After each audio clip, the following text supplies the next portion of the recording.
Good morning. Nosy neighbors. Good morning, all. Today is October 31st, 2018. It's 9 o'clock in the morning. I'd like to call this meeting of the Logan County Commissioners to order. Please rise for the flag. I pledge allegiance to the flag of the United States of America and to the republic for which it stands, one nation under God, indivisible, with liberty and justice for all. Welcome, everyone. We'll go to item 3 here. Any citizen desiring to be heard? We always put that at the top of the order. Hearing none. Item 4, consideration and possible action on approving minutes of October 15th, 2018. I'll move we approve. I'll second. I have a motion and a second. Any further discussion? Hearing none, all in favor say aye. Aye. Motion passes without objection. Item number 5, discussion with ODOT Region 4 Manager Brian Taylor to address the plans to improve one of the most dangerous intersections in Logan County at State Highway 74 and Waterloo Road. We've had several accidents, serious accidents and fatalities there, and I know that we've got some good news coming, what I anticipate good news coming on how we're going to do that. So Brian, if you'd like to. Yes, sir. Well, first off, I'd like to start out by saying thank you. I very much appreciate the invite, and also thank you for this team effort. The improvements at State Highway 74 and Waterloo have been a team effort, not only but the Logan County, but also Oklahoma County, and Senator Bice has also been active and engaged throughout the process. The corridors important to us, and the safety of the traveling public is paramount. Last year we had the ability to put a project in the 8-year plan. We were state highway safety monies were not available. My next option was to put a project in the 8-year construction work plan. This year, because it was in the plan, and it was the lowest dollar value project that I have of the 200 plus projects that are programmed. As a result of it being one of the least expensive projects, or the least expensive project, we're always bringing projects to a state of readiness, and I had some very large projects that I had estimates on ready to go this year. My estimates are getting fine-tuned, and we saw that we had the ability, we had some little extra money. And with the director of the Department of Transportation support, we visited about this. We thought that we need to take the opportunity to move that project from 2026 up to this year. So we visited with the Chief Traffic Engineer. The Chief Traffic Engineer, Chad Penley, agreed to expedite the process and start doing the engineering on his own. We've already started that. We've been working with Oklahoma County, looking to see if we can possibly reuse some of the equipment that's out there to expedite the project. One of the things, it takes about 6 months to develop a set of plans. There's 2 things that take a lot of time with signals. One of them is plan development, and the other one is the signal poles. The signal poles are made out of state. Everybody gets them out of Houston, and you can't order signal poles until you award the project. And so your 6 months worth of plan preparation for 2 to 3 months worth of solicitation, interview, the let, and then you award the project, and then the contractor who gets the award orders the signal poles, which could take up to 6 months. So something as simple as a traffic signal can take up to 18 months worth of time, but we are working diligently to reduce that time, and we do have some ideas. And to give you a few statistics about the corridor, we've invested over $136 million in State Highway 74 from Memorial Road north. The investment's not over. We added an interchange at 164th into the 8-year plan this year. When you say, what is our vision for 74? Our vision for 74 is that one day it's probably going to be an urban expressway. Now, you don't see that, those are unbudgeted wish list on my part. But what do we think the corridor's doing? We think it's one of the fastest growing corridors in the state of Oklahoma. And as a result, we're trying to match the investment level. What we're doing different at this location is we're coming at this with a three-prong approach. We're going to come at it with engineering, we're going to come at it with enforcement, and we're going to come at it with education. It's called our 3 E's. We've been able to, in the past, we've added engineering to the engineering in that back in 2005 we added beacons. After we've added beacons, we still had a series of accidents, and we came in and we oversized our signs. Then we came in and oversized our signs on the right and left, and then we came in and put up red flashing blinker signs in advance. So from the engineering standpoint, we've opened up the toolbox and used almost everything that we had at our disposal. The last was a traffic signal, and we're not able to put traffic signals in until they meet volume warrants, or there's 11 different warrants that you look at. And obviously there's been accidents at this location, but to meet the accident warrants, they have to be correctable. That is something else that's a little bit interesting with this intersection, and that's one of the reasons education is going to be one of the 3 E's, is that if you're from out of town and you're driving through this area, you're on alert. Because now you've got blinking signs, you've got beacons, you've got signs on the right, you've got signs on the left, you've got rumble strips. If you're out of town, you're on alert. You're saying something's different with this intersection. If you're local, you drive through it every day. And the majority of the accidents that we're seeing are locals. And so from the education standpoint, what we want to let people know is maybe the most dangerous thing you do today is drive your vehicle. But you need to be as defensive as possible, and we're dealing with a lot of distractions. There's a lot of things that we can correct. There are a lot of things that we can't correct. So we're going to be working with Deer Creek Schools and also our NPR, and we're going to be talking a lot about educating the driving public about what their responsibilities are. Educate them about drive defensive. When you're out there, you may not be distracted, but the person, the opposing conflict could be distracted. So we're asking people to drive defensive. We're also, with cell phones are a huge distraction, but also with all the equipment that are on vehicles these days that require touch screens, or for whatever reason, you could have kids in the back. I've got a boy of my own that I have to tend to business occasionally with him. And, so we're going to come at it with the help of Deer Creek Public Schools in an education effort and educate the drivers to exactly what their responsibilities are and what we need you to do. Basically, I'm in a competition for the driver's attention. I'm in a competition for it, and I've got to win.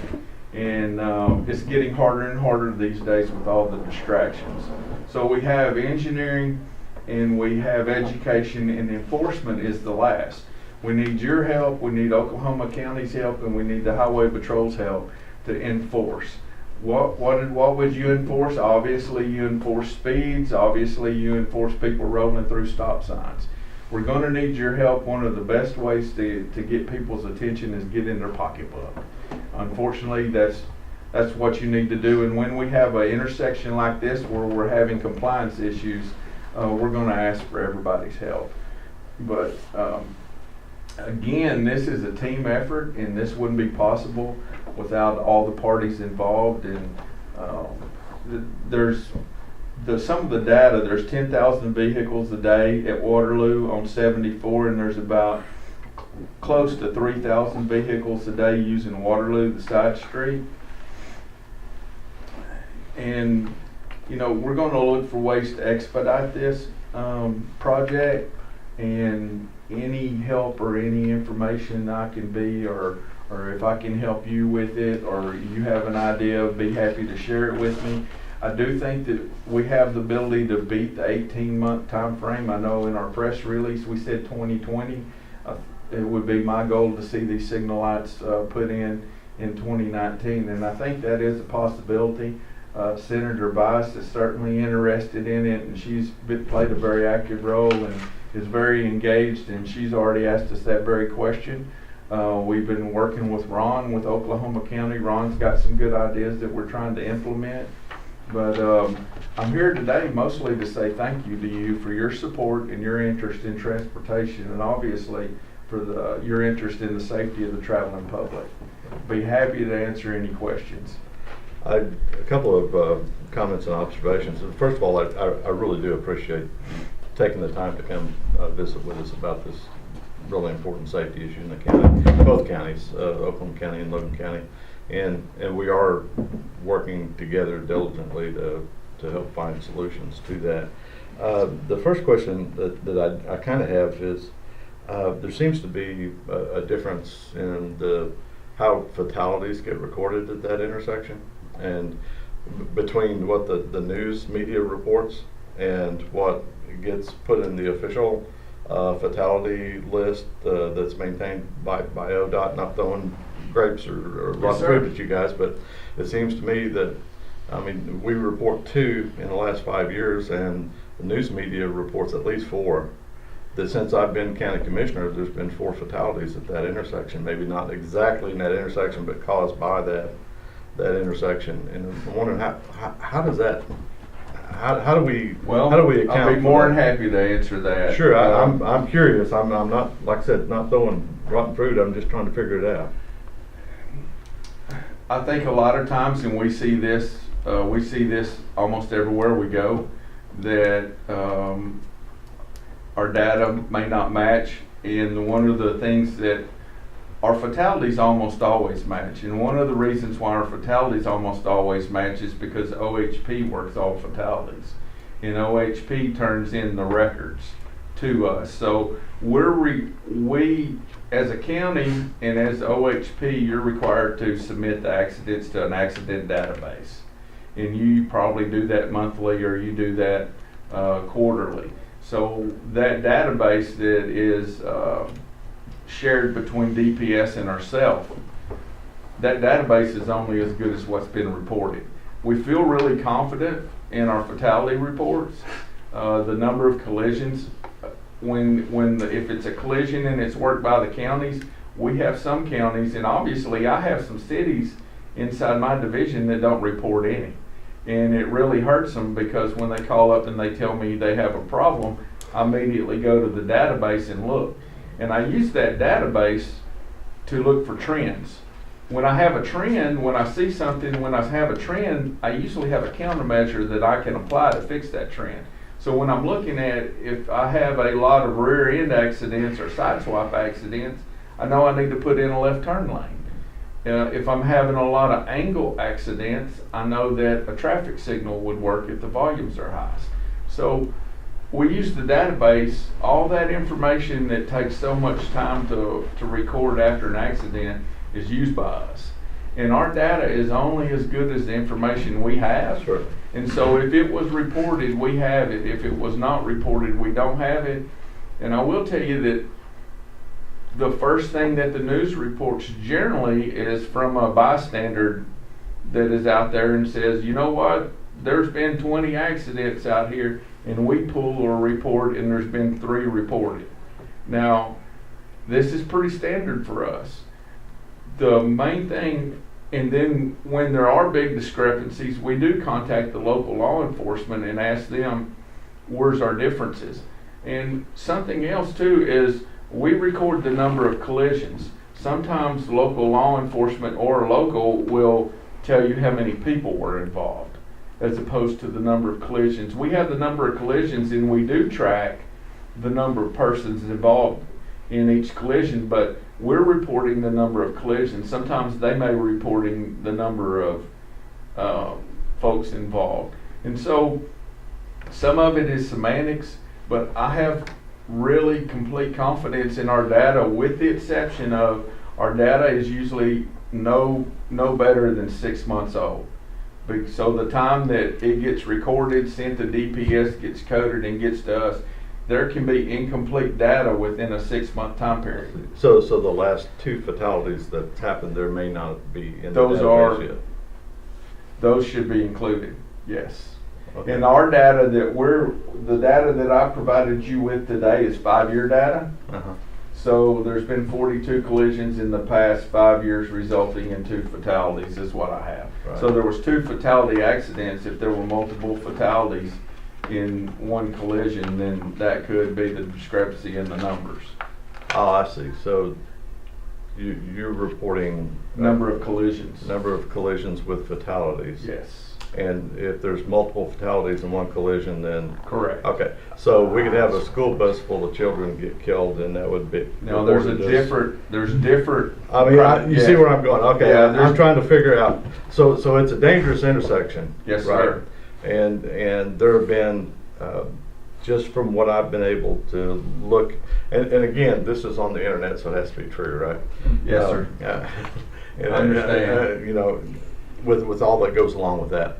But, you know, when I do news searches for our news media, the local media, Channel 9, our Guthrie news page, Channel 4, Channel 5, the local people that report on those kind of things, just since I've been county commissioner since January of 2015, there have been at least 4 people killed at that intersection, which, you know, it doesn't matter whether it happened in One's one too many, accident. correct. Exactly. I mean, we need to fix that. And since and this goes back quite a ways, what I was able to find went back to 1990.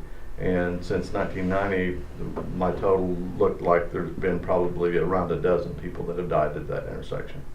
And so we really appreciate everything that you guys are doing to help us expedite getting that signal in there, because we think that'll help. But I also understand that the education part of it, and we need the support of our law enforcement, which I know we're going to get to help slow people down through there, because that intersection is really bad and really dangerous, and people do kind of sleep through that thing, and they get complacent, and especially those turn lanes. Those are the ones that are the problem, turning into oncoming traffic on both sides, going left and right. But I appreciate the explanation. That makes more sense to me now. So I have a better reading on the fatality thing. One comment with regards to the turn lanes, because Portland is a permissive turn right now, and the signal will make that a protected turn. They will not have a permissive movement, so they will have to stop, and provided they're obeying the signal and the light, they will have to stop it, and they won't be allowed, to turn until that green arrow comes up and says you can't turn. Right. And that's where a lot of the accidents have happened, are in that failure to yield, making a permissive movement, which the recent video of the recent accident out there showed, where there was a van vehicle in front, and the next guy just followed behind, probably didn't see the car, and then just gets smashed. Right. And so for the public, and I know the board knows Mr. Ron Caldwell, he's engineer for the traffic engineer for District 3. The superintendent right. there. Mm-hmm. Superintendent. Actually, he's the guy that's in charge of making everything work for Ray and that group over there. Mm-hmm. I've got to work with him on several projects before. And you're working to help cut down the cost and expedite the time. You're working with ODOT. And Working with Brian, doing some legwork on the ground out there, trying to identify what's available. And I know you're heartbroken. We can't put a roundabout in right there. someday in the future, maybe when the whole corridor goes down from 55 to 45. Right. We really do appreciate y'all's help. I've talked with Ray extensively about this. Go ahead, Mike. Did I hear something about a 4-way stop there, that you were gonna try to stop 74? Well, Did I hear something about that? I thought I did.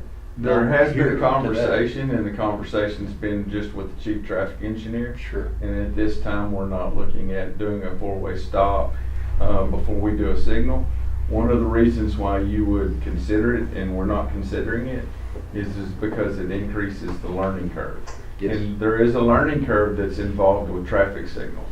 For instance, several years ago, I went to go look at a new signal installation that I was a part of putting in. And my first time through it, I ran it, and I went over there to look at it. So it's hard to teach an old dog new tricks. And so when you go to a signal light, generally your accidents elevate for the first 2 to 3 months, sometimes 6 months, until there's an adjustment. And that is because it's hard to break habits. We're human beings and habits, there's habits. So if you went to a four-way stop before you went to a traffic signal, you're still going to have people blowing through it like there was never a stop. But now you've got people stopped instead of having a green on somebody blowing through. So that was under consideration. I do not believe that we're going to do that, but that's still being discussed. I agree with that assessment. Yes, sir. For what it's worth. The other thing, oh, go ahead, Mike. I was just gonna ask about maintenance. I understand that the county That's what I was has to take gonna bring up. maintenance. Yes, sir. The state of Oklahoma, the Department of Transportation does not maintain any signal lights anywhere in the state of Oklahoma. As part of our administrative code, we're required to enter into a maintenance agreement with the county. In this case, there's multiple counties. And so we already have a maintenance agreement in place at that location because there was a maintenance agreement for the beacons. And we believe that we can use that existing maintenance agreement to go forward without having to execute a new one. And basically that shifts the burden of maintenance and utility payment to the county. How much that's going to be, it could be zero for maintenance for several years. It could also end up being, you could have a controller go out and it could be up to $15,000. So a number, just a round number, I'm looking at is your utility bill's probably going to run around $1,000 a year. I think your maintenance would probably come in average over the lifetime of it, maybe $4,000. So you're looking at maybe $5,000 maximum a year to operate one. Is that, are those fair numbers? It's about right, yeah. Where our power bills, for the 4 signals that we currently, operate and maintain, run about $90 to $120 a month. So $1,000, $1,200 a year. But one thing about Portland Avenue, and I don't know what it is about that section of Highway 74, maybe because there's no tall metal structures anywhere out there.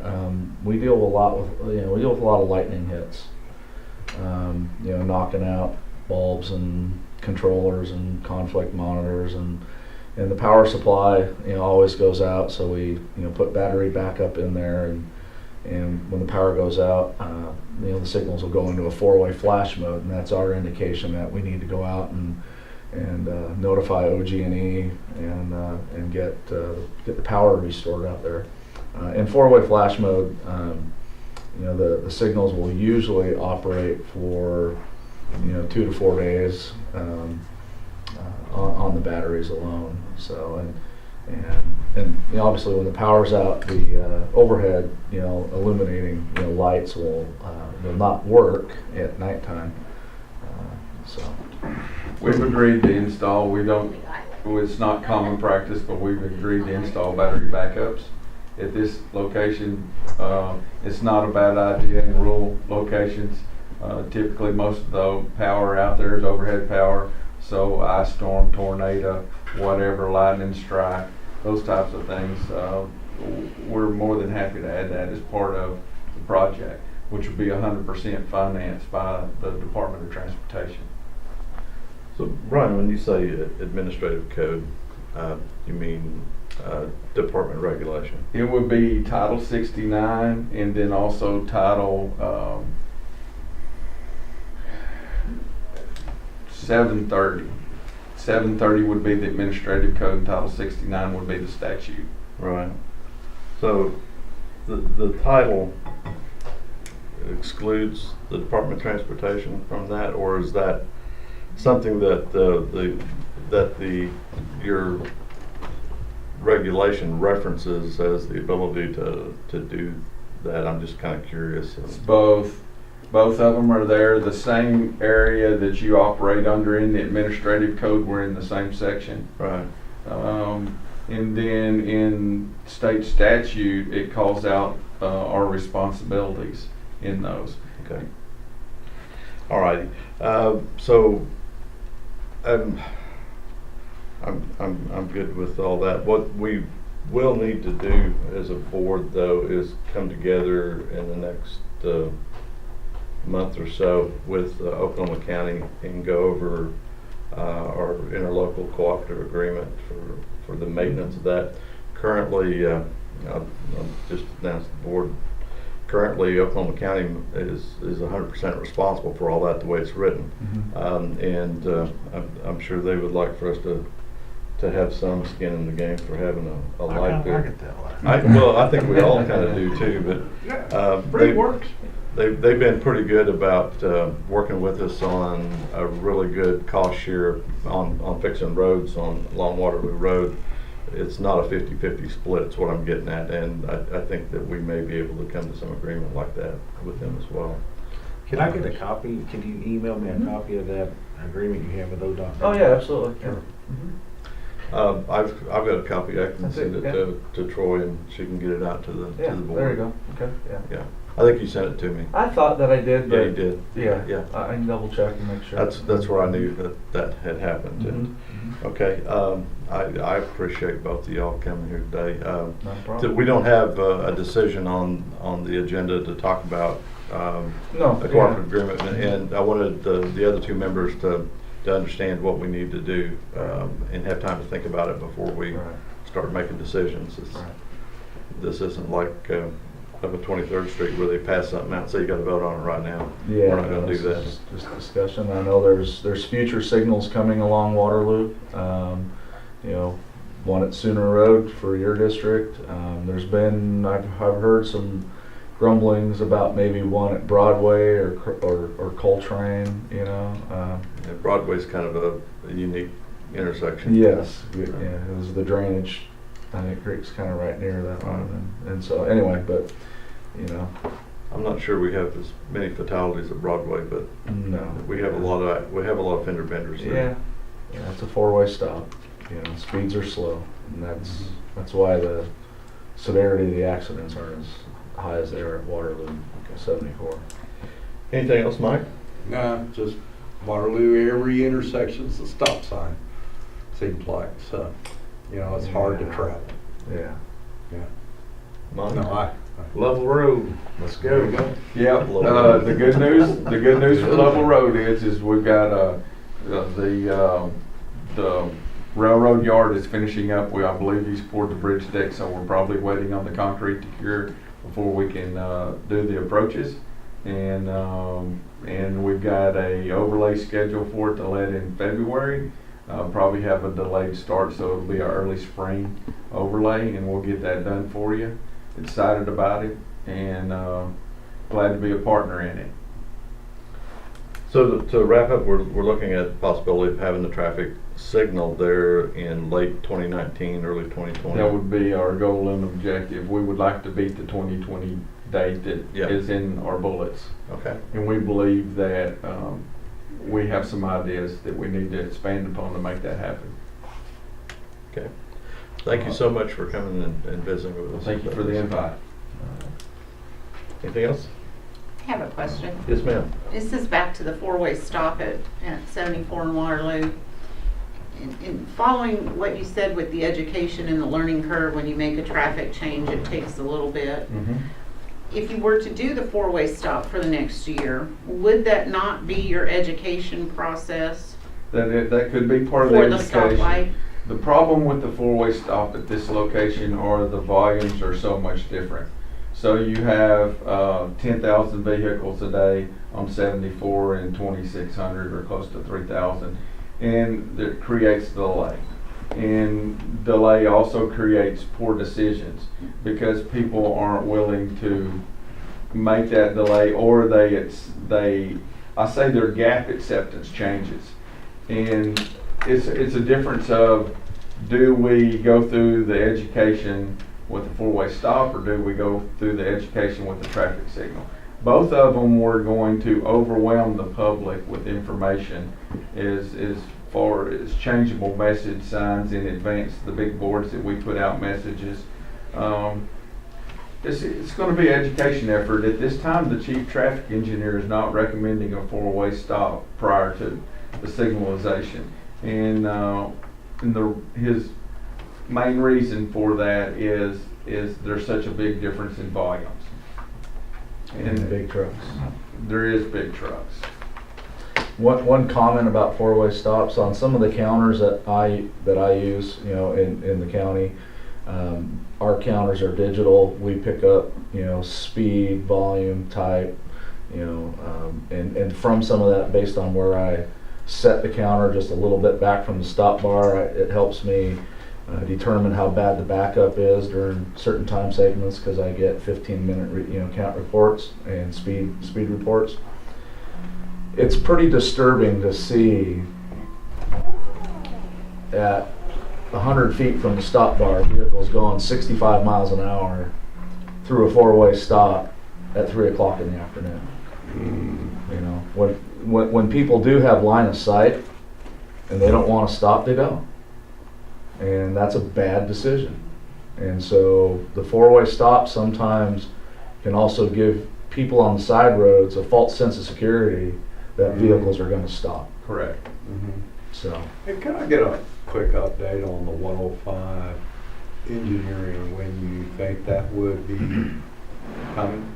Sure, we awarded the contract on from the intersection of 105 and 33 out to the east. We awarded it to EST. EST has, they're supposed to be submitting their 30% plan review in the near future.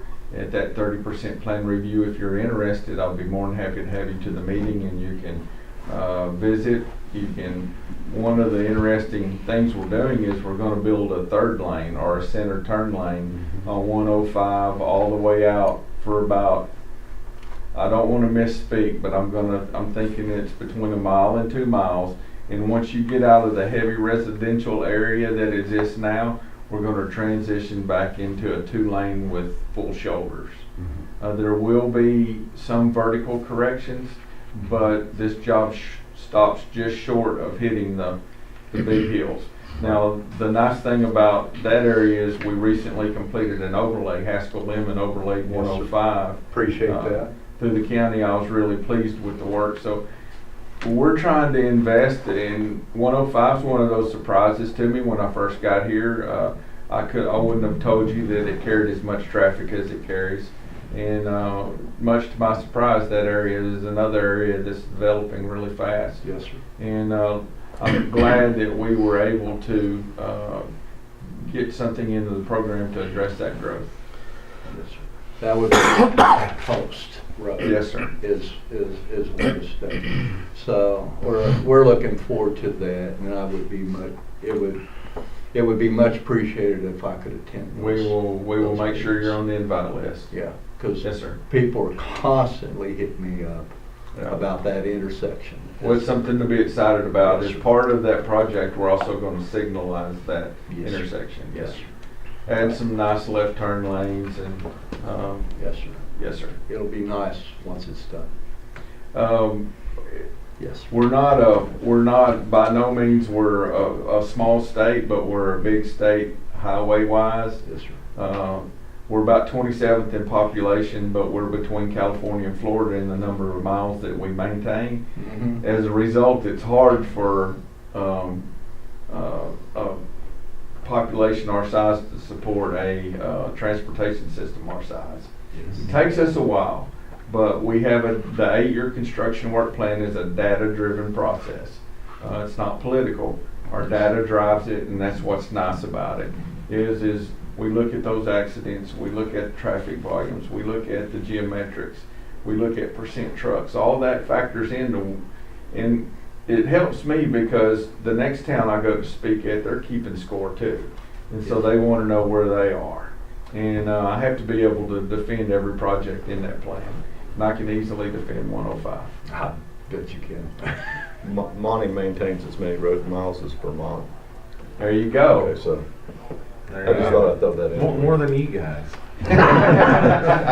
I've got, Giving me more. just so you know, I have 1,144 bridges that I'm responsible for. I have 1,400 miles of 2-lane and 235 miles of interstate. But that's what I'm over the day-to-day operations of those. And a little over 400 of those bridges are ours. Well, those are just on system. Yeah, well, those, Yes, sir. we got about 400 county bridges that we maintain Yes, as sir. well. So Yes, sir. as far as geography, It's a chore, isn't it? being in that little river that runs through here, being in that basin, north and south, is kind of problematic as far as bridges. Yes, sir. We do appreciate you coming in, Brian. Appreciate you being brave enough to come in knowing you're going to get a little rotten fruit thrown at you. That's life in ODOT, though, I think. Yes, sir. And as county commissioners, we all kind of deal with that too from time to time.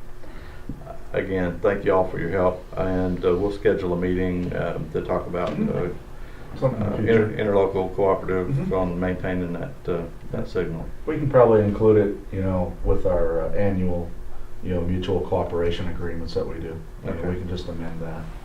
Sometime in It happens every June. June timeframe. Yeah, It changes new one every fiscal year. Okay. All right. If y'all don't mind, I would like to slip off. Yes. Absolutely. All right. Brian, Thank y'all. Thank you, sir. Thank you, sir. Thanks so much. Appreciate y'all. Thank you very Thank you. much. All right, have a good letter. Have you, Mike? Take care. Thank you. Yes, sir. See you later. Sure did.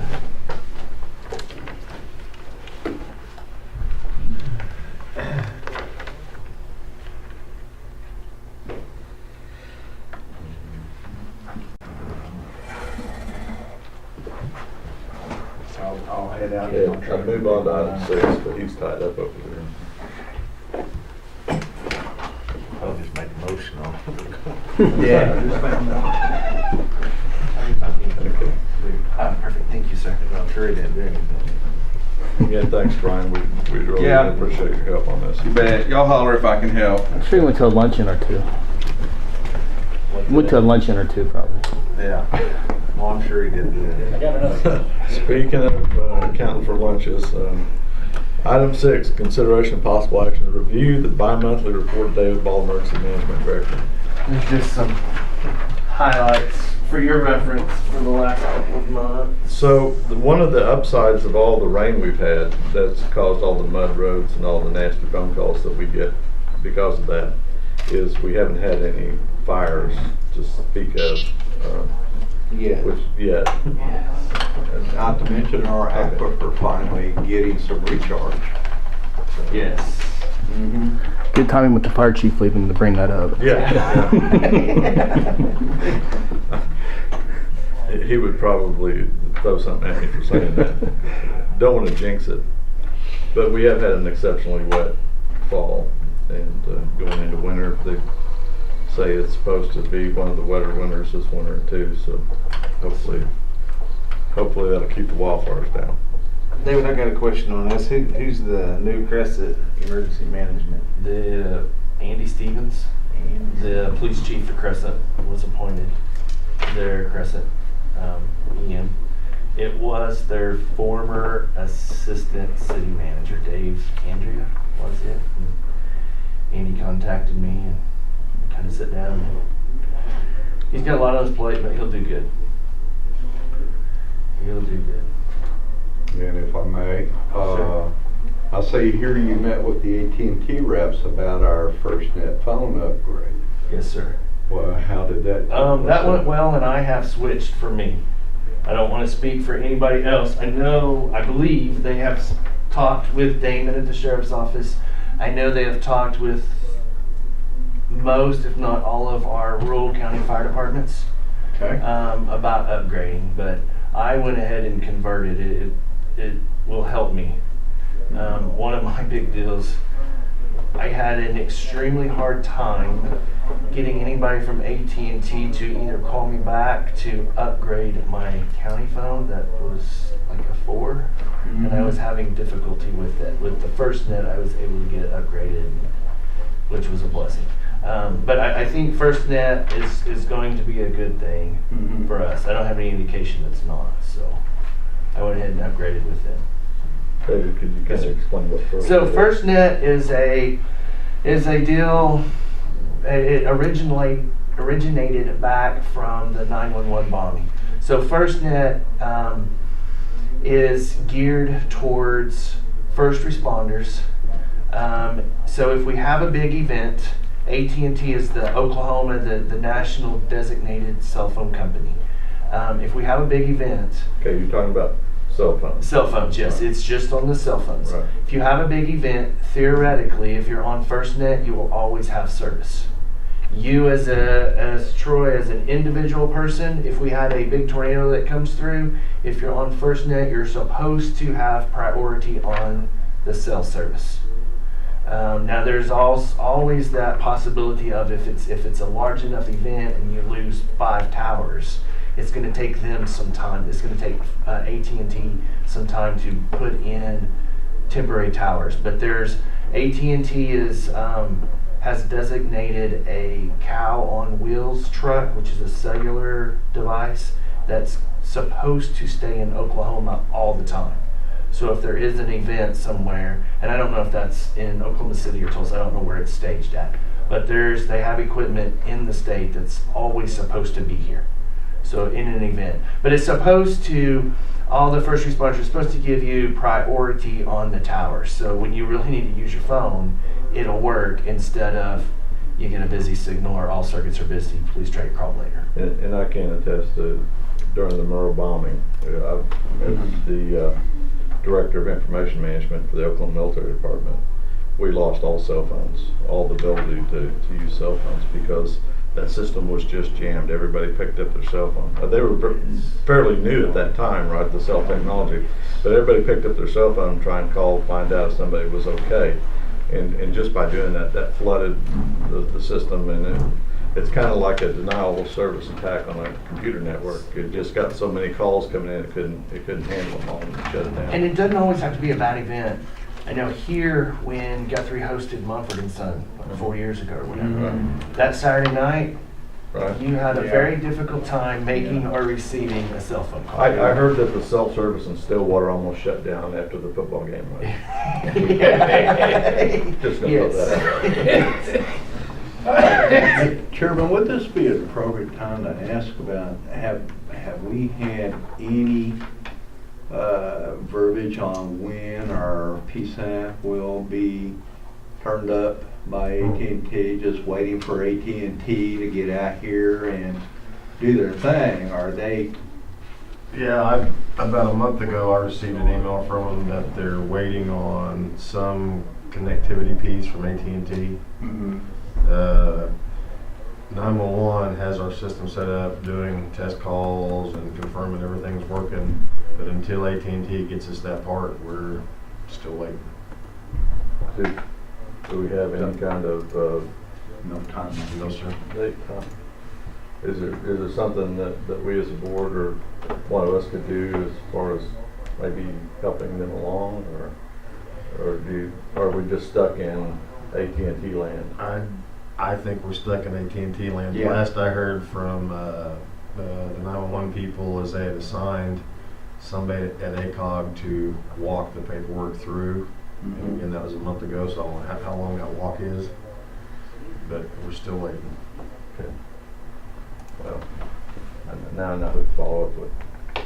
All right. Thank you very much, Sheriff. Anything else, David?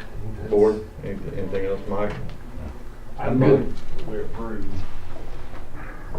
Make a motion to approve. Yes, you did. I moved that He we just did it. approve. Oh, I'm sorry. I'll second. Have a motion and a second to approve the report from David Ball. Any further discussion? Hearing none, all in favor say aye. Aye. Motion passes without objection. Item 7, talking about ACOG. Consideration and possible action to approve resolution establishing 911 emergency telephone fee rate for 2019. This is an action that I took for the board to look at the difference between the 3 and the 5%. We were actually collecting more from rural Logan County than from urban, And the statute does allow the board, our board, to make that decision based on yearly outcomes, and with the over collections of 911 fees through ACOG,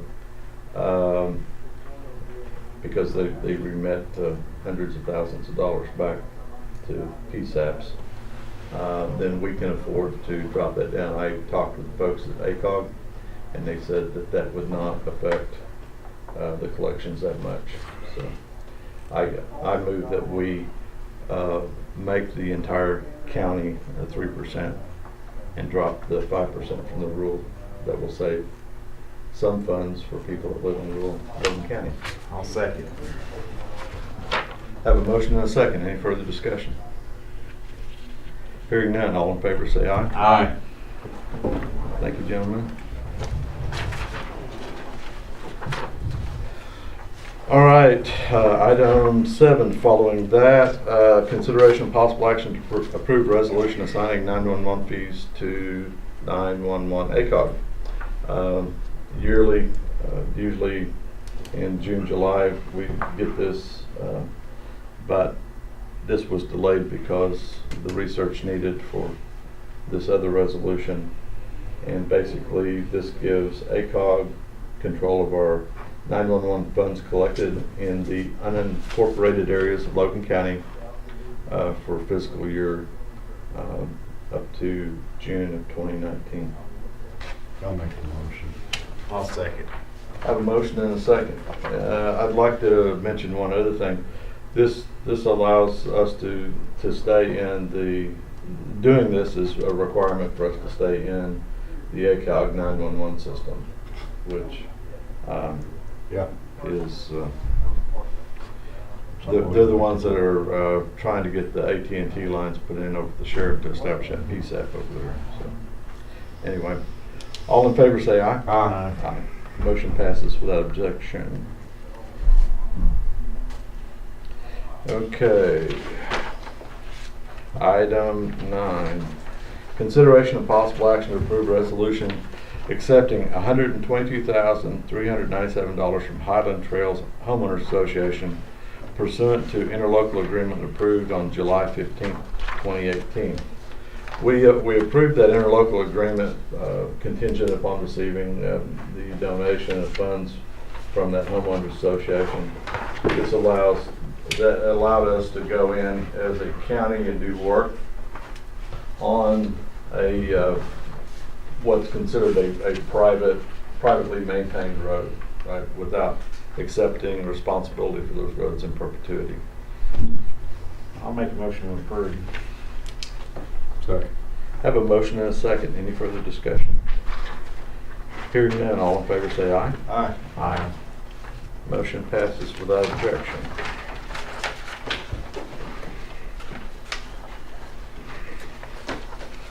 Item 10, consideration of possible action to approve on-demand engineering services agreement with EST Engineering Services for District 2.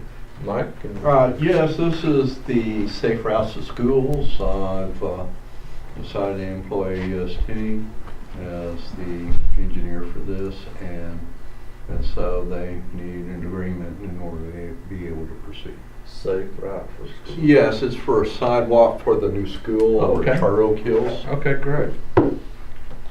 Yeah, something new to me. We never had a school in the county before. Never had to put a sidewalk in the county before, have we? I guess I'm looking at miles of sidewalks because these kids now have to walk up to 2 miles to school. Yeah, and And, they sometimes get dumped out in the Yeah, country too. well, you know, we're gonna say there's no sidewalks. Ain't a whole lot of kids walk 2 miles to school. It's more than you would suspect. Uphill both ways. Uh-huh, Uphill, yeah. in the snow, No question. Okay. dog chasing. I'll move we approve item 10. I'll second. Have a motion and a second. Any further discussion? Hearing none, all in favor say aye. Aye. Motion passes without objection. Item 11, consideration of possible action to approve notice to proceed for EST Engineering Services for complete TAP application for Safe Route to Schools grant. And of course, this is for the scoping of that project. There's going to be quite a bit of work entailed, apparently, in order to be able to get that sidewalk over there. So they're wanting to scope this 6850, which I would propose that comes out of CRIB funds, if I can. CIRB or CBRI? CBRI. Okay. Did I not say that? I thought I did. It's, You said, sir, but that's all right. I we apologize. understood, I think we understood what you meant. CBRI, and I did not agendize this for a Okay. CBRI item. see. I can put that on. I appreciate that. But do you have any idea of the cost? Not at this time. So, Not so Mike, there's a They're able grant, to get out there. there's a and- grant associated here? Is that Yes, what- sir. Okay. Yes, sir. And it's a 80-20 grant or? It is an 80-20 grant. 80-20 grant, okay. I would kind of need to know a cost before I, said, yeah, I don't want to delete the whole fund. Wrong. Well, I didn't propose that Yeah. the whole fund, Right. just the 60. Well, I mean, if 60. it's a $10 million sidewalk and, or, Right, and we right. got 20% We will- of that, that's kind of a, If it's a $10 million project, we'll probably turn it down. So, because of the way we run the CBRI, I would propose you go ahead with this because they're charging you by the hour based on the first thing, just as an on-demand service. And then this second one is allowing them to complete the bid applications, Correct. which is gonna equal the scope to Okay. submit for the, am I correct there? Correct. So maybe within the month or two after the scope gets done, then That's we'll correct. have an idea of what the commitment, and we can go in and discuss CBRI, once That'd be we know great. what the commitment is. Okay. Does that work? Yeah, I will. All right, appreciate it. So I'll make a motion.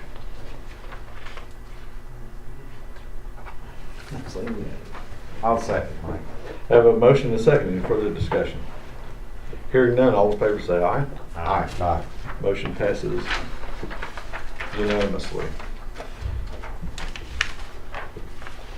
Okay, item 12, consideration of possible action to approve resolution disposing of equipment for District 2, one 2005 Kenmore ice maker and one 2004 multi-quip plate compactor. Yeah, we've been doing inventory some. These are items that are surplus.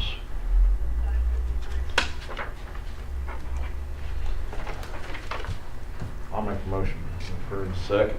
Have a motion and a second. Any further discussion? Hearing none, all in favor say aye. Aye. Motion passes unanimously. Item 13, consideration and possible action to approve resolution disposing of scrap metal for District 2. Yes, sir. We made 3 following responses, or 3. One was a no bid. One was $25 per ton. One was $50 per ton. And so I am asking that we give this to S&T Recycling, which has offered to pay us $50 a ton, and they will clean it up so that we don't have any trash everywhere. So I make that motion. I'll second. They are bonded, they are insured, in other words, and we will get that pile of metal cleaned up. I thought it was pretty good, $50. Got a motion and a second. Any further discussion? Hearing none, all in favor say aye. Aye. Motion passes unanimously.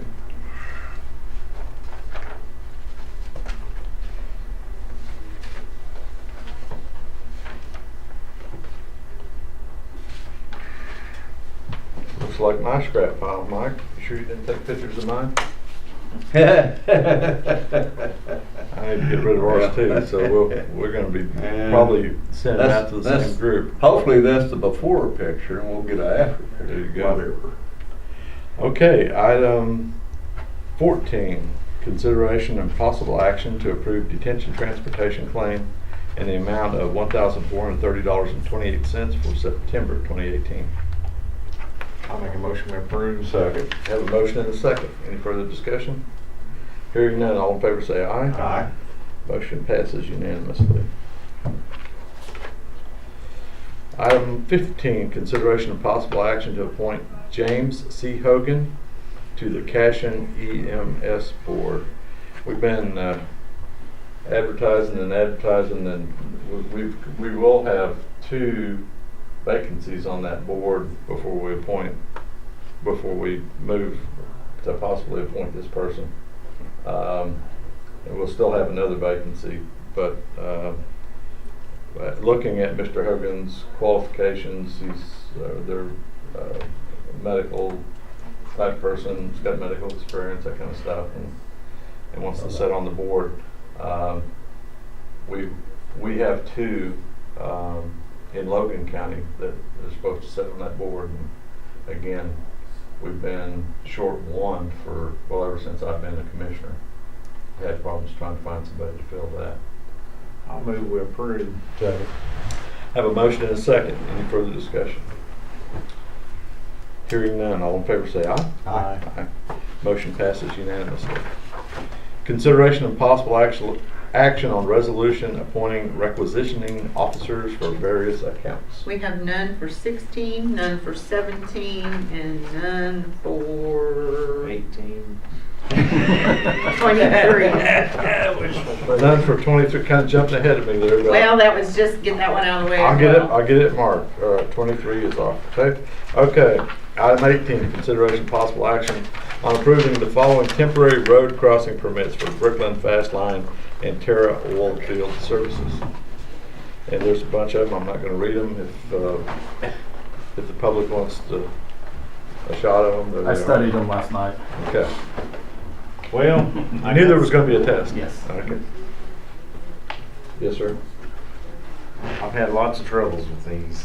I think I'll try to get it on the agenda to revisit our applications on these water lines. I spoke with our state representative, John Pfeiffer, asked him to come to November 15th meeting. He agreed to be here. I was going to try to get the legislators to do something on this. But he called me yesterday and they're getting sworn in on the 15th, so he can't make the 15th. Oh. But we need to do something different on these water lines. I had probably 20 calls yesterday on water lines. Wow. And, What, are you going to have a special meeting? well, I don't know when he can make it for sure. But Brian's we, with them, huh? we need to do something because this is ridiculous. I'm tired of being the middleman between the landowners and the water companies and the oil companies. And Have you looked at Kingfisher's lawsuit and, that whole, anything coming out of that? what I think we ought to do is maybe see if we can do an interlocal agreement with Kingfisher County. They got a guy hired just to do road crossing permits and inspect them, and maybe we could Well, do an interlocal agreement with them to. and I have an incident on Boyne Road that I'd kind of like to visit with you guys. I could do it now or later, whatever. I may as well do it while we're signing these. It's on the agenda. Go for it, bud. Okay, over on Post Road, south of 105, we had an individual put up a big barn and whatnot, and he decided he needed gas service. So O&G or OG&E, whichever, whatever, has started a bore under Post Road, and I happened to them. They have no permit, and what they're placing is a 3/4 inch service line, and that service line is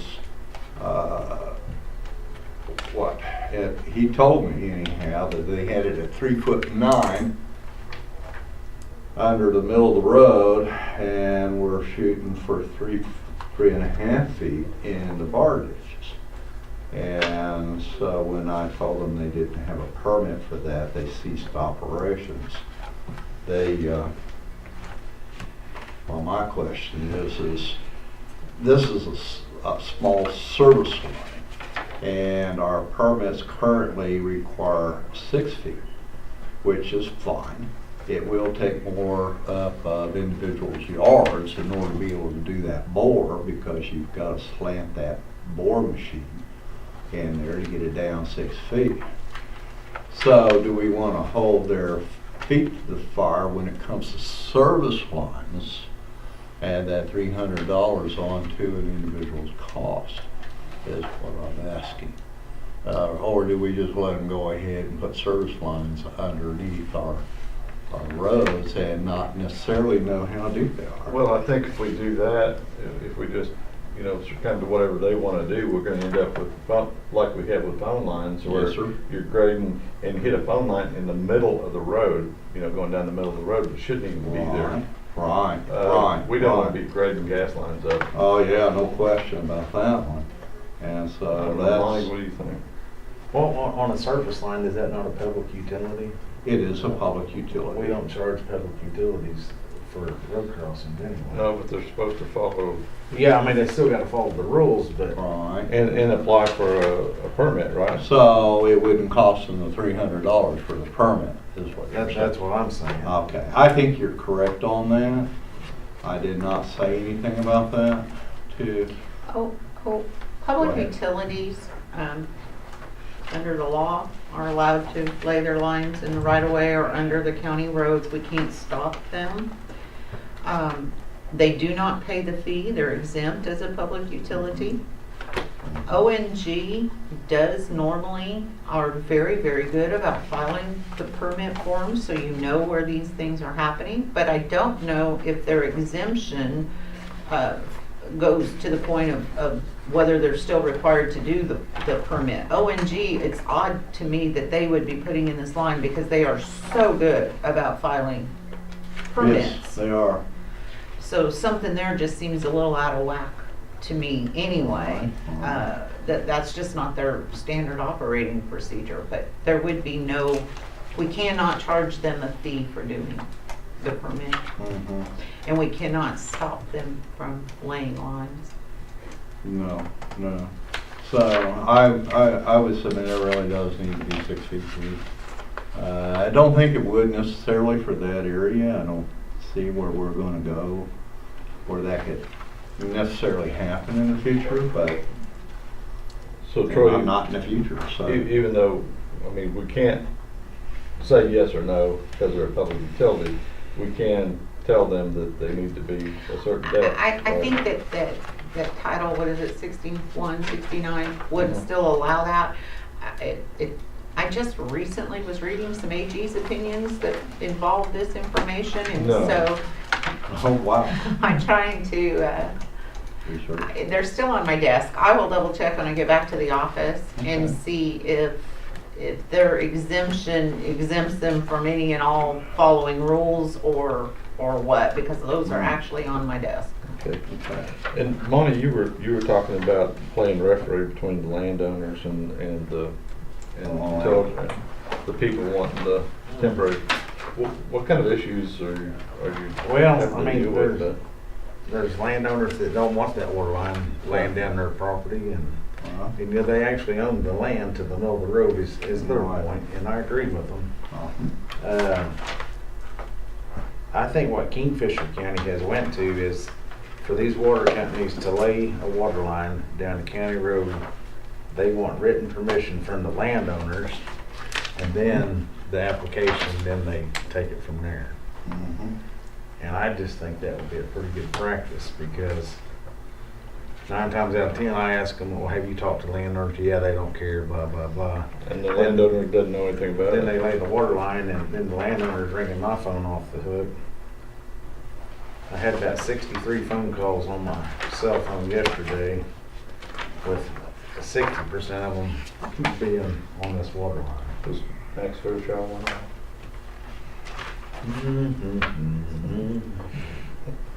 I did talk to Max yesterday, but it wasn't on water lines. It was on gas lines. And that's another thing, is they're laying a new gas line down Midwest, and they have beat that road to pieces. So, the landowners, you know, naturally want me to go after the gas company to fix the road. But the problem is, they got every right in the world to drive down that road like anybody else. Yes, sir. Yeah. I mean, just because the road got rough because they was there, I don't know that I can hold them liable, but.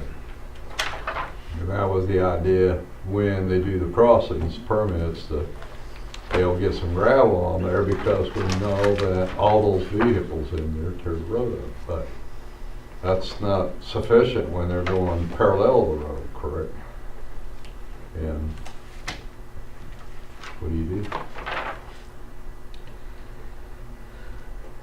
But you know, if we was to, and I don't know that Kingfisher can would even consider doing it, but if we could do an interlocal agreement, maybe we could, you know, pay them X amount of dollars to handle all of our road crossings, and at least 2 counties in the state of Oklahoma be the same, as instead of all 77 counties got their own set of rules.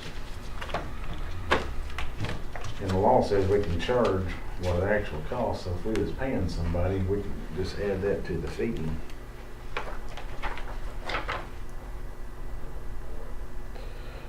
Certainly merits further discussion with an agenda item where we can take action on it, for sure. But whenever you'd like to do that, Monty, just I'm having a hard time signing this. get her on the Water agenda. bill. I don't believe you. I really am. So, kind of along those lines, you were talking about getting folks to help. This is a little off topic because it doesn't have to do with a crossing permit, but I've got an injection well over on May Avenue off 74. And the young fellow that operates it, he's a real nice guy. He's wanting to cooperate.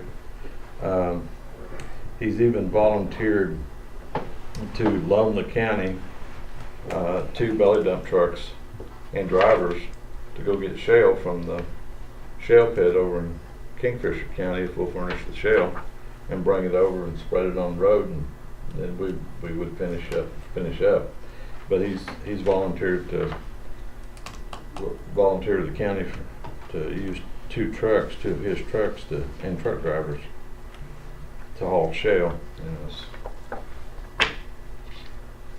never run into that before, and was kind of wondering what we should do to take advantage of that. I'd call him as soon as he started hauling. Yeah, I know. If he gets tired there, they Have him go up to your place and then over to Mike's. Yeah.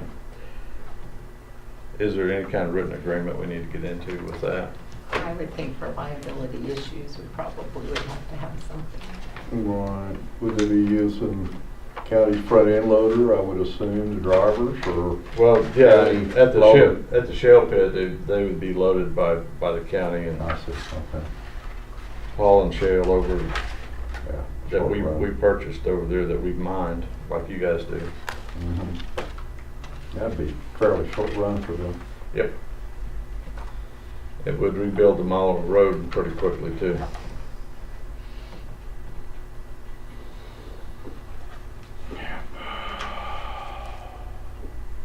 So Troy, I'll get with you and pick your brain. We'll get that on the agenda for whatever it's gonna take to get that. So what would y'all's thoughts be on these water crossings? I mean, these temporary water lines. If they was to pay the landowners, not the county, but then if they do damage to the county road, then they pay us the damage. I mean, would that be? I got it. I love that idea, and I've bounced that off Lowell before. And Lowell always asks me, how are you gonna prove they're the ones that destroyed the road? Mm-hmm. Well, if they got a water leak and, you know, it floods the road, I mean, you pretty much know they did it. Okay. Then if they go out there and just trench the road, I mean, if they're crossing the road, they sure enough got to follow the rules and regulations. But so, I guess some of the landowners over there is saying that we're selling them the right to go down and lay that line in the ditch. We're actually we're charging them for crossing the road, because normally they'll trench the road or install culverts or what have you. I don't know. Something's gotta be done. So maybe there's an addition there, what we're charging them is the trench road, you're right. Maybe the addition to add on to that would be the leasing the right of way from the landowners. I mean, the right of way still technically belongs to the county. Yeah, it is, but it's for road maintenance. It's not for I think that's. lines going down the road. And then you're talking about it really being on private property, even though we have a road easement. And I think that easement was established so we have the ability to maintain the road. But we don't have the ability to lay water lines down. No. I think there's two different deals there. Well, the rural water districts do. That's a whole different animal. Well, I mean, when you get right down to it, That's a it's, public utility then. there you go. There you go. And this is not a public utility. So a public utility has access to publicly controlled land, which Right. that easement is, Okay. publicly controlled land. I mean, when you get right down to the legal definition of it, I understand what you're saying. If they were going across, you know, a landowner's land, and especially if they're pumping water out of their pond, they should probably reimburse them for that. I do agree with you if there's a spill in the easement, that they should pay to clean that up. But They tell me they have insurance to cover I think that. I think that's a part of their liability insurance. Well, I know the They're county has an claiming it's easement and we have a lot of say-so in the easement, but if there's a cafe sitting out there, you wouldn't let no one go set a barbecue wagon up out in the bar ditch. That's right. No, and it's like setting up a shoe shine shop over in the courthouse. Depends on what kind of barbecue. Well, it depends how good it is. A donut shop on wheels, absolutely. Just something I think we ought to get on the agenda and visit about. Yeah, absolutely, absolutely. Anything else on water lines, temporary crossings? All right, entertain a motion. Make a motion. I'm gonna second because Monty's making a face over here. Yeah. Yeah. I signed them, but I'm thinking about voting against them. Any further discussion? You already signed them. Hearing none, all in favor say aye. Aye. Motion passes without objection. Or I'm gonna say unanimously because there wasn't kind of an objection there, so Yeah. I'll do that. All right, item 19. Consideration of possible action on approving the following permanent road crossing permits for Great Salt Plains and Superior Pipeline LLC. 6-inch gas line and a 6-inch oil line. I'll move with approve. Second. They are in your district. All right. I have a motion and a second. Any further discussion? Hearing none, all in favor say aye. Aye. Motion passes unanimously. Item 21, consideration of possible action on consent agenda. Here we go, signing everything. Monty, Dan Rad would approve under protest. Is that a real thing?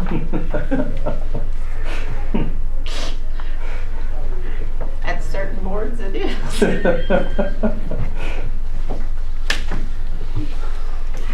We have no transfers. Blankets.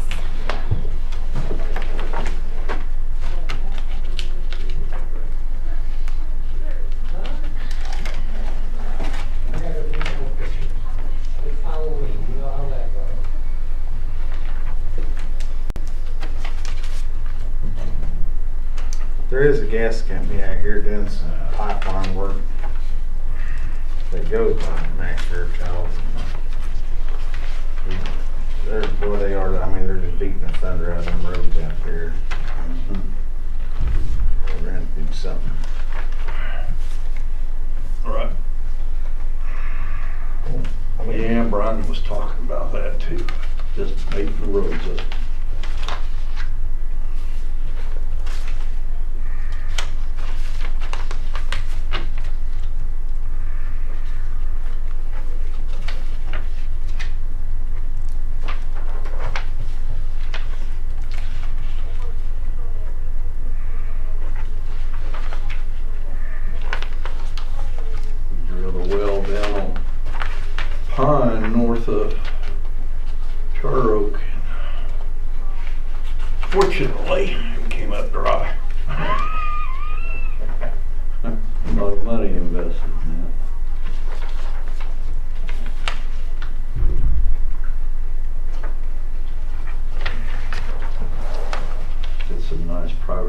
approved.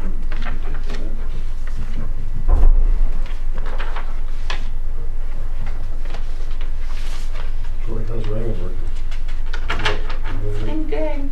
We've got him on just as a part-time, for as long as Paul's out, which could be the end of the year, so he's been early every day, and,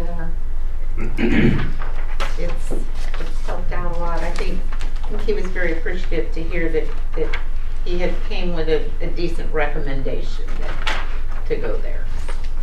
That's good.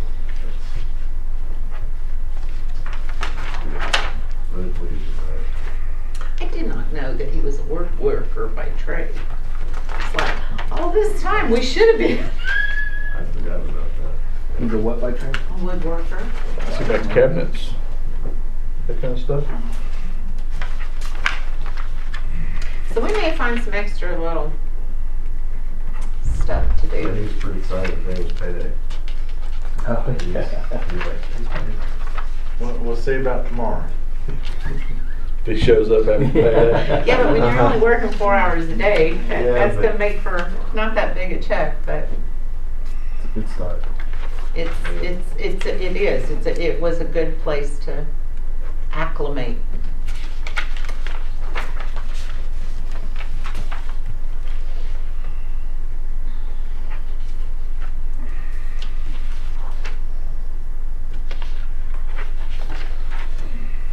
So Troy, while we're in this lull, would you share your knowledge about the new website that's going to be coming up for the county? or Well, you actually, think I it's- wasn't meaning to be rude. I have been looking at my phone because there's some emails flying back and forth about trying to get the launch that is scheduled for tomorrow.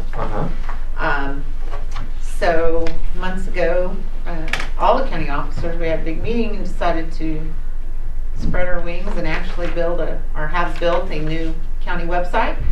As of right now, it's scheduled to launch sometime tomorrow afternoon, but I have a little, according to my emails, little hang up with the DNS thing, so I will go back to the office, see if we can get that fixed so it can launch tomorrow.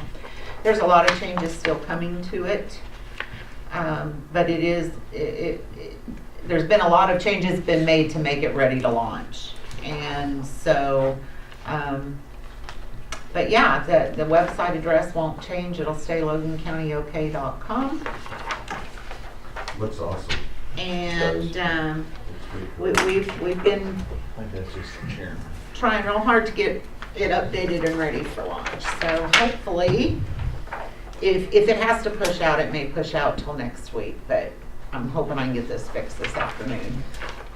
So we're going to have a new website before we have another meeting. Is kind of my point. So it's If everything stays scheduled, we absolutely will. great. Before Monday. Hopefully by tomorrow afternoon, unless there's some reason that we have to pull it back. Each office has their own pages that they can put up the information that they choose to put up.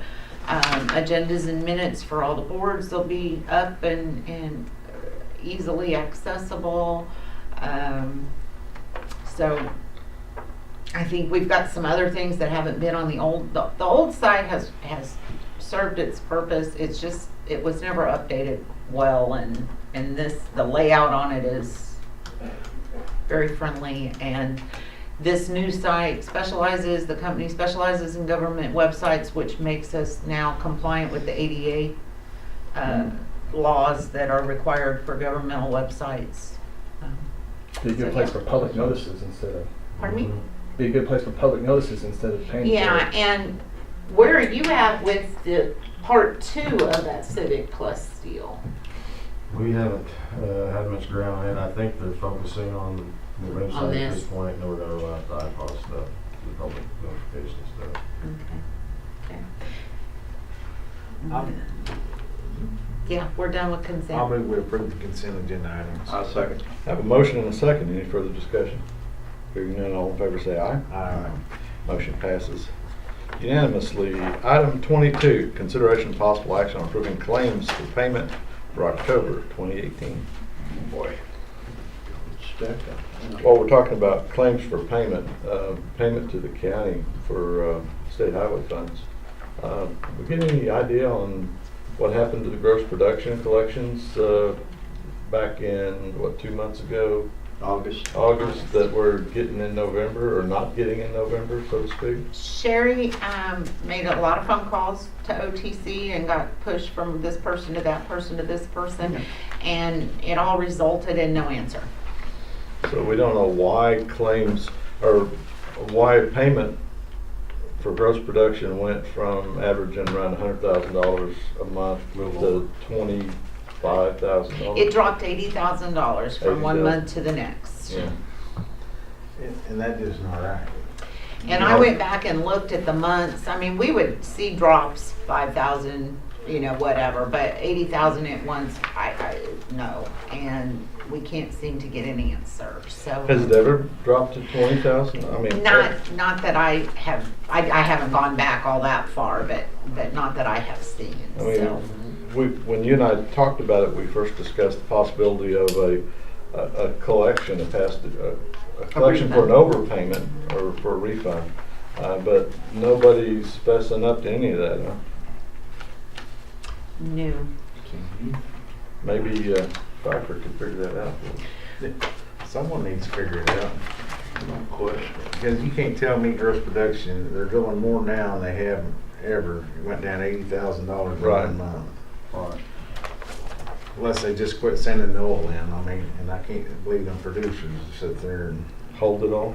No. They haven't got that kind of storage. They need a new calculator. Maybe they're pumping it in those disposal wells. Could be. I don't know. Did I just miss Bet they're not fracking with it. I wouldn't be fracking around with it. I said that, yes. I didn't see any districts that were other complaints. Did I Well, just miss it? let me go back through there. I'll show you one. Oh, okay. It was mine. That's still good. I didn't want to throw Martin under the bus. Yeah, thank you. Thank you. I had some other yes. No. I've got I will have. I've got a new fella that's learning that you don't just go order asphalt Yeah. without talking to Cassidy first. Yeah. Helps. Communication's critical. Yeah. Boy, is that not right. Did you say something? I said that is exactly right. Oh, communication. That was supposed to be the kind of deal. Funny. No. Sorry, I'm slow. I missed that.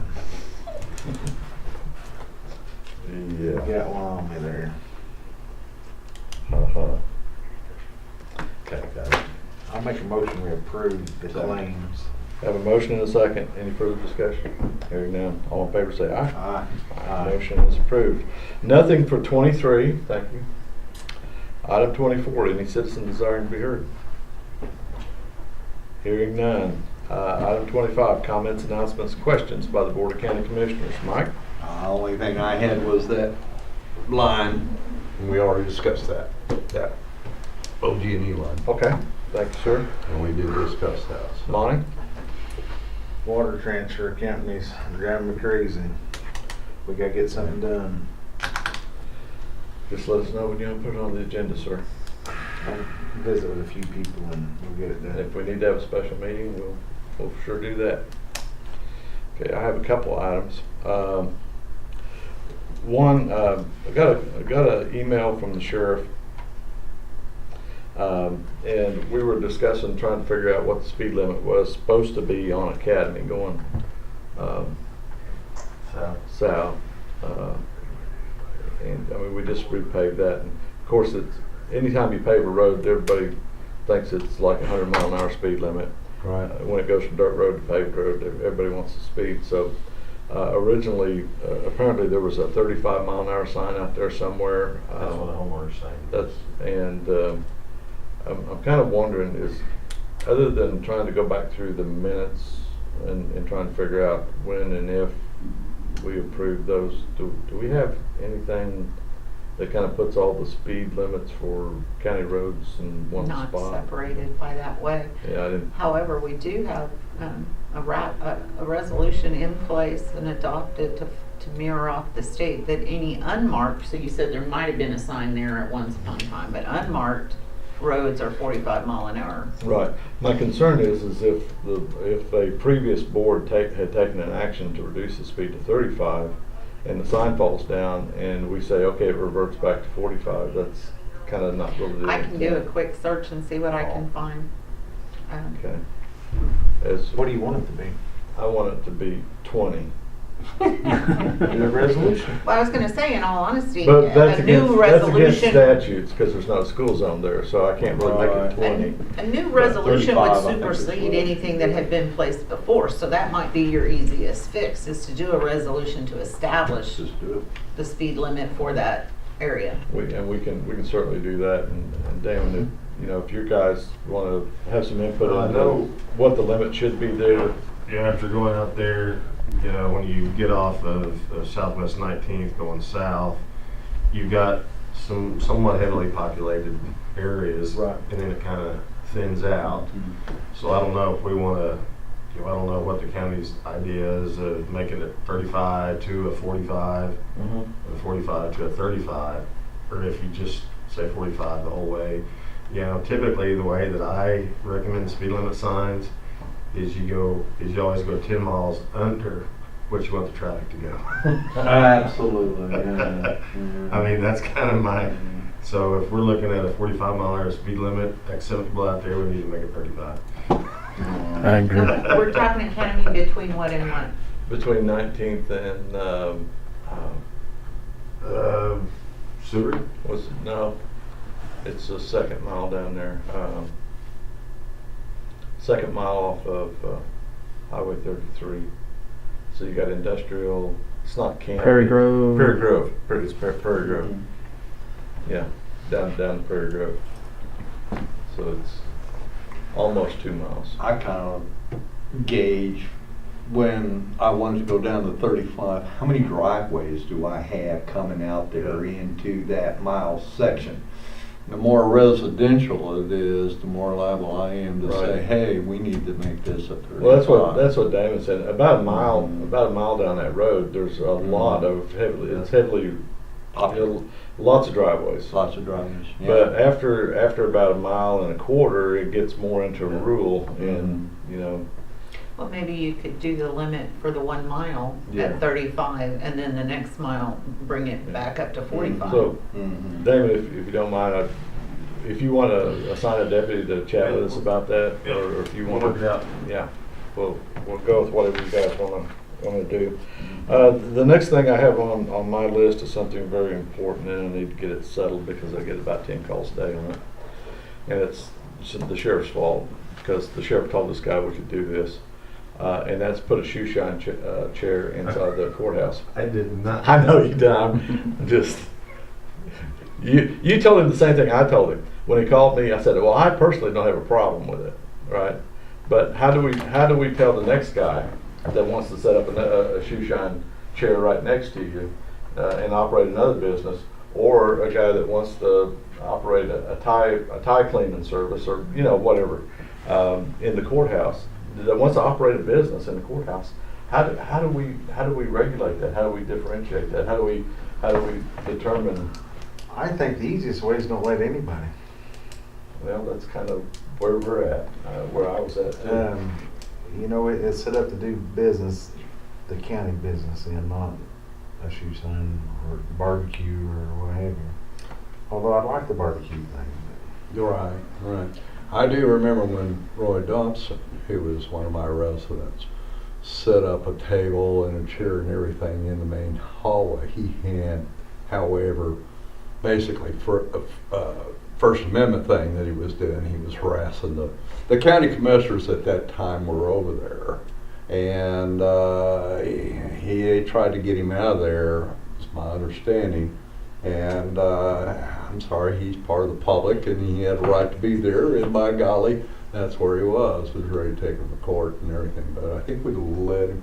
Were you here when he did that? I've been here since creation, it feels like. And Yes, yeah. And- Well, he likes to tell the story, anyway. I was here with Roy. That's the only thing I can think of. As someone who offices actually on that main floor in the courthouse. Right. Oh, I'm sure it was. And well while I am rehearsed. for free enterprise, and I think it's great, this man has a cute little shoe shine, Mhm. I have several issues. First off, on heavy jury days or court days, you cannot walk through that hallway. We have no seats and no chairs and no space for the people that are required to be in the building, number one. So I think there's a safety issue there. Number two, I think there's a liability issue for the county that would have to be addressed very deeply to have someone, do you want to give keys and access to the building? You can't cut him off from his business. Insurance, I just see a lot of problems with that. Like I said, I wish the man well, and I think he's got a great little thing. I just don't think that the courthouse is appropriate location. Although we got some trust building across the road, we can rent him an office. There you go. He'd be right beside Damon. Boy, he needs it.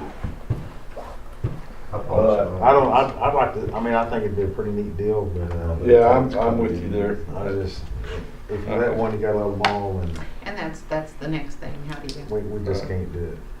All right, appreciate it. Any further discussion, comments, announcements, or questions? Hearing none, I'll entertain a motion on item 26. Motion. Have a motion and a second. We are adjourned.